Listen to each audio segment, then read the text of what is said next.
Have you ever stood at the edge of a cliff, toes dangling over the abyss, and felt the pull of the unknown?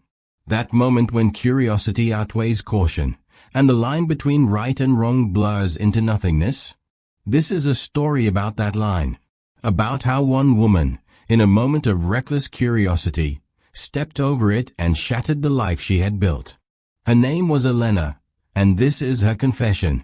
But before we dive into the chaos, let me warn you, this isn't a simple tale of love and betrayal. It's raw, messy, and tangled in desires she didn't even know she had. If you've ever wondered what it feels like to lose yourself in the thrill of the forbidden, stay with me. Because Elena's story isn't just about infidelity, it's about the cost of crossing a line you can never uncross. It started innocently enough. At least, that's what Elena told herself when she looked back on it.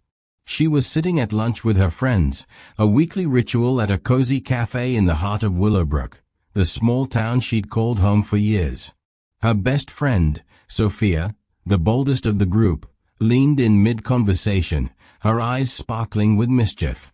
"Do you ever wonder," Sophia began, her voice dropping to a conspiratorial whisper, "if the stories are true?" Elena frowned, stirring her latte. "What stories?"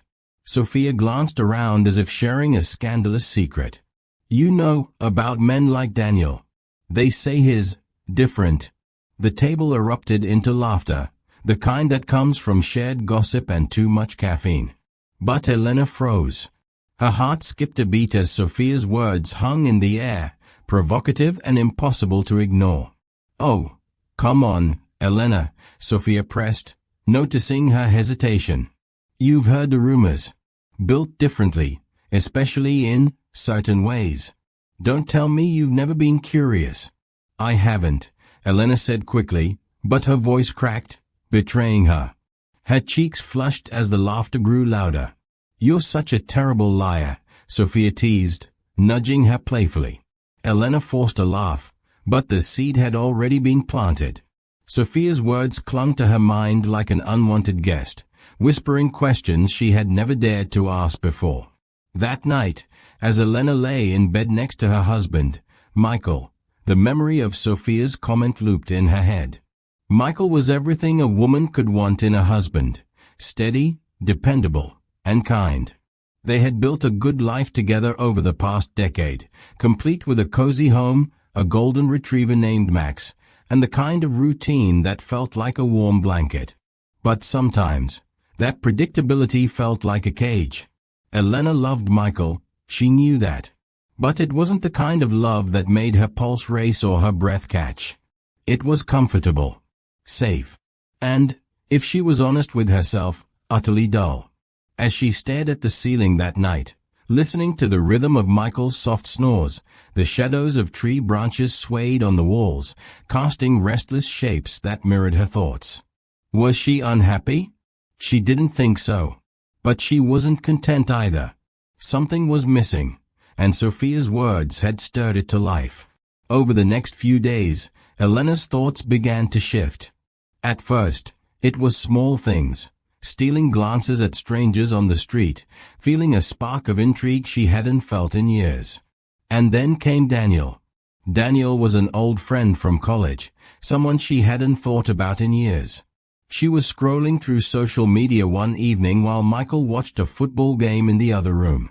It was mindless scrolling at first, a way to pass the time. But then his picture appeared.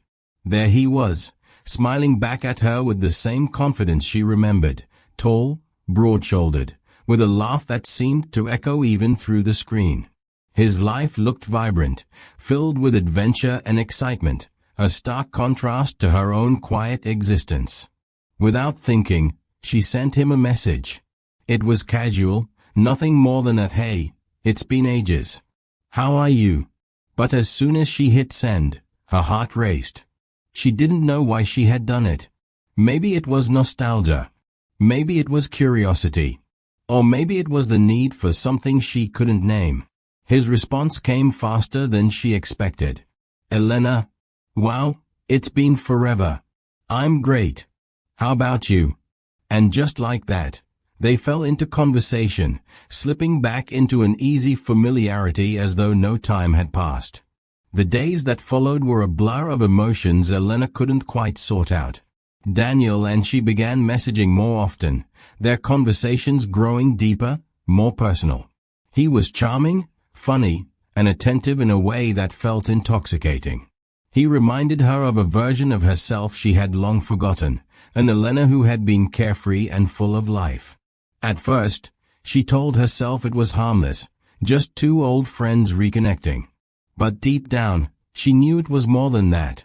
She felt it every time her phone buzzed with a message from him, every time she caught herself smiling at something he said. Then one evening, he suggested meeting up. Just coffee, he assured her. To catch up in person. Elena hesitated. The weight of what she was doing pressed down on her. But curiosity won, as it always does. The cafe where they agreed to meet was far from Willowbrook, a quiet little place tucked into the corner of a busy street downtown. Elena told herself it was the kind of location where no one would recognize her. But deep down, she knew that wasn't the only reason. She wanted the anonymity, the freedom to step outside her usual world and into one where the rules weren't so rigid. When Daniel walked in, the air seemed to shift. He was taller than she remembered, his frame filling the doorway as he scanned the room.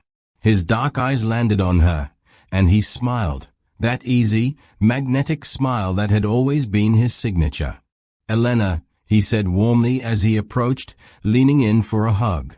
His embrace was firm, his scent a mix of cologne and something else, something earthy and unmistakably male. "It's so good to see you," she said, her voice a little higher than usual. "You too," he replied, his eyes meeting hers. "It's been way too long." They sat down, and the conversation flowed effortlessly, just like it always had. But there was a new tension in the air, a weight that neither of them could ignore. As the weeks turned into months, Elena and Daniel's connection deepened. What started as innocent coffee dates turned into dinners, long walks, and eventually, nights spent at his apartment. Elena told herself it was just a phase, that eventually, she would find the strength to walk away.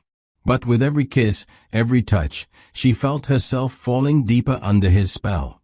At home, she became an expert at hiding the truth. Michael didn't seem to notice the change in her, the extra time she spent on her appearance, the way she checked her phone more often than usual. Or maybe he did, and he just didn't want to see it. Either way, she continued to play her role as the devoted wife, all the while living a double life that felt both thrilling and suffocating. But secrets can only stay hidden for so long. One evening, as Elena was leaving Daniel's apartment, her phone rang. It was Michael. "Hey," she said, trying to keep her voice steady. "What's up?" "Where are you?" he asked, his tone sharp. Her stomach dropped. "I'm just out running errands." "Why?" There was a pause, and then he said, "I called Sophia. She hasn't seen you in weeks." The blood drained from her face. I don't know why she would say that." "Elena," Michael said, his voice low and steady, "come home. Now." The drive home felt like the longest of her life.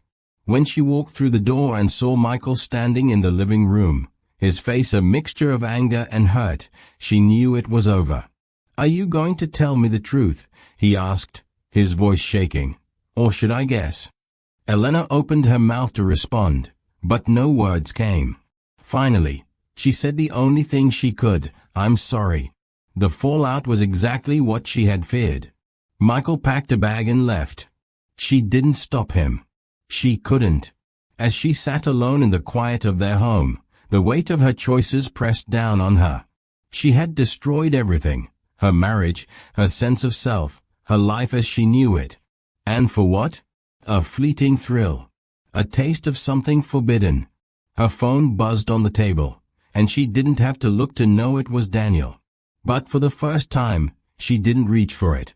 Elena's story is a cautionary tale, a reminder that the line between right and wrong is often thinner than we think. It's easy to judge from the outside, to say you'd never cross that line. But when curiosity whispers in your ear, when the weight of routine feels too heavy to bear, would you resist? Or would you, like Elena, step over the edge and risk everything?